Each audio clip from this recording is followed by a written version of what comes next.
Mario Dumont a la solution à tout. Proposition qui est faite de taxer ou de mettre en place une taxe sur ce qu'on appelle les surprofits des géants pétroliers. Donc, les profits particuliers, circonstanciels qui arrivent lorsque le prix du baril, là, vous allez me dire, on est dedans deux pieds présentement, le prix du baril s'envole. C'est arrivé aussi au début de la guerre en Ukraine, guerre en Iran. Est-ce qu'à ce moment-là, parce que c'est sûr que les grandes compagnies, prenons juste au Canada, là, les Suncor et autres, les grandes compagnies pétrolières vont faire des profits exceptionnels.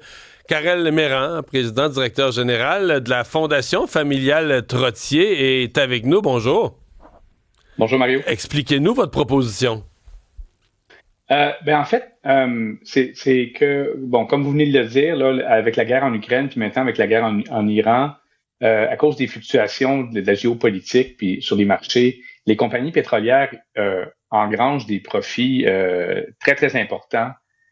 Sans nécessairement que leur coût de production ait augmenté. C'est vraiment tout bénéfice pour eux. Puis c'est de l'argent qui vient directement de nos poches. Là. C'est quand on paye 20 ou 30 cents ou 25 cents de plus à la pompe, cet argent-là, essentiellement, va dans les poches des grandes compagnies pétrolières. Et en plus, ce que peu de gens savent, c'est que, par exemple, les 6 grandes compagnies pétrolières dans les sables bitumineux, c'est 60% de propriété américaine. Donc ces profits-là vont vers les actionnaires américains. Et c'est un transfert monétaire des poches des familles canadiennes vers les actionnaires. Puis là, nous, on dit, est-ce qu'on pourrait pas envisager de prendre une partie de ces profits-là, pas tous les prendre, là, c'est légitime que l'industrie fasse des profits, mais une partie et qu'on puisse se servir de ça pour, je sais pas moi, renflouer le déficit fédéral, renvoyer de l'argent dans les poches où on met la barre de ce qui est un profit régulier versus un surprofit. Oui, tout à fait. Là, dans ce cas-ci, c'est-à-dire que ça pourrait discuter à quel seuil on met ces taxes-là, mais dans le cas qui nous concerne, on sait qu'il y a un surprofit. Dans le cas de l'Ukraine, on sait qu'il y a eu 150 milliards de surprofit, c'est-à-dire par rapport à une courbe normale, si les prix étaient restés les mêmes, les prix du baril de pétrole, puis on peut faire une comparaison. Là, maintenant, après ça, la question, c'est si on compare avec le statu quo versus après la guerre, on connaît la nature des surprofits. Après ça, la discussion demeure combien est-ce que l'État pourrait prélever, puis combien pourrait être envoyé dans les poches des gens. Là. Ouais. Je me fais l'avocat du diable, je ne défendrai pas les pétrolières outre mesure, mais je veux dire, pendant exemple la pandémie, le baril de pétrole s'est effondré. Là. Je veux dire, les mêmes compagnies qui ont fait un coup d'argent avec la guerre en Ukraine parce que le baril est monté au-dessus des 100 en avaient perdu là, des dizaines et des dizaines de milliards 2 ans avant parce que là, pendant la pandémie, on roulait plus, on sortait plus, on n'allait plus travailler, les avions volaient plus, le baril était descendu en fait, quasiment à zéro. Là.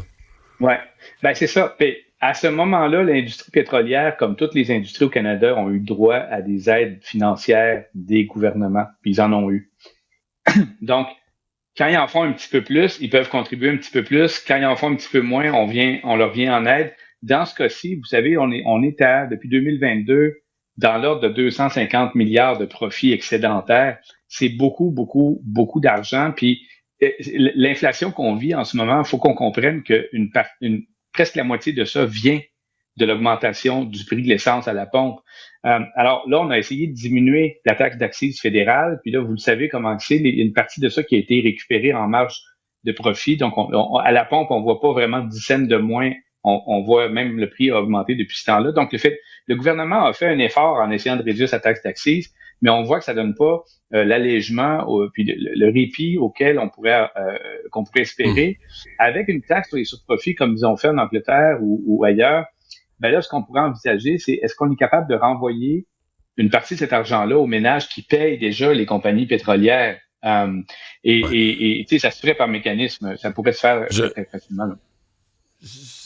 L'économiste en moi se dit, si on veut participer au profit des pétrolières, puis j'en suis, ils vont faire des profits, est-ce que la logique serait pas d'acheter des actions? Alors, nos gouvernements, depuis quelques années, ont dit, exemple, là, les parlementaires à l'Assemblée nationale ont fait des sparages pour dire la caisse de dépôt, faut plus qu'il y ait des actions dans Suncor, faut plus qu'il y ait des actions dans Canadian Natural Resources, dans les grandes compagnies pétrolières canadiennes, parce que là, mais je veux dire, c'est pas un peu contradictoire. Si on veut participer à ces grands profits-là, il faut devenir actionnaire. Puis là, ils vont verser des dividendes. Ils versent des dividendes de 4, 5, 6 %.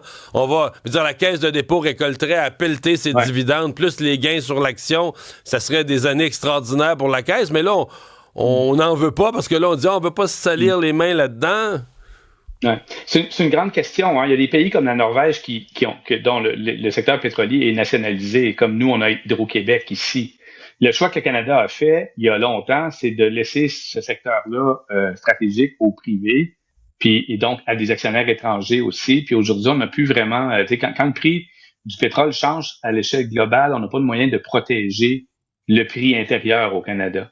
Donc là, à partir du moment où on a choisi de pas avoir, une propriété d'État là-dedans, même si aujourd'hui on était, on avait 10% des actions dans Suncor, ça aiderait pas les gens qui nous écoutent à avoir un répit à la pompe. Ça donnerait pas nécessairement beaucoup plus de revenus au gouvernement. Mais je veux dire, la Caisse de dépôt, au moins notre bas de laine collectif récolterait les fruits de ça. Là, on s'en prive, on le laisse aux Américains, on le laisse à d'autres. Ouais. Parce qu'au nord, on dit, nous, on veut pas avoir... On met du gaz dans nos autos, mais on se dit, le gaz, l'essence, c'est le mal, fait qu'on pour avoir une bonne image, on veut pas y participer. Mais là, ça va plus loin que ça parce que en ce moment, l'industrie va chercher cette année au moins 90 milliards de profits de plus. Puis là, probablement que Mark Carney va annoncer aujourd'hui, dans les prochains jours, qu'on va financer avec des fonds publics des projets d'oléoduc. Puis là, je me dis, est-ce qu'une industrie qui fait 90 milliards de surprofit a vraiment besoin que le gouvernement prenne le risque à leur place? Ben oui. C'était ma prochaine question. Je veux vous entendre parce que M. Carney va faire ça dans une couple d'heures, va faire cette annonce en Alberta, va réduire les exigences parce que ça devait être 170$ la tonne sur le carbone pour 2030, le prix carbone. Là, on leur donne 10 ans de plus pour atteindre 130. Est-ce qu'on fait des cadeaux à l'Alberta dans votre esprit présentement ou à l'industrie pétrolière? C'est évidemment, c'est une politique d'apaisement puis tout ça, mais moi, ce qui me dérange là-dedans, c'est qu'on paye déjà à la pompe les profits des pétrolières, puis là, on va payer une deuxième fois avec notre rapport d'impôt. Par exemple, pour le projet de pipeline TMX qui a été construit, le dernier, le gouvernement fédéral l'avait acheté, donc il appartient encore à l'État. C'est chaque Canadien a versé 1 000 $ de ses impôts pour acheter ce pipeline-là. 1 000 par personne. C'est 34 milliards. Et là, on peut se dire, mais pourquoi est-ce que l'industrie n'a pas eu les moyens? Peut-être qu'en 2017-2018, ils pouvaient dire on n'a pas les moyens, mais en 2026, après avoir engrangé des surprofits comme ils le font, ils pourraient se payer leur propre pipeline. Ils peuvent prendre 50 milliards de leurs 250 pour financer ça. Et le problème là-dedans, c'est qu'on transfère la prise de risque sur l'État plutôt que le privé. Puis normalement, la prise de risque, c'est le privé qui fait bien ça. Et si le privé n'est pas prêt à y aller en ce moment, ça devrait peut-être nous allumer une lumière qu'on risque de se retrouver avec un actif qui va être déficitaire, un éléphant blanc. Karel Méran, PDG de la Fondation familiale Trottier. Merci beaucoup d'avoir été là. Avec plaisir.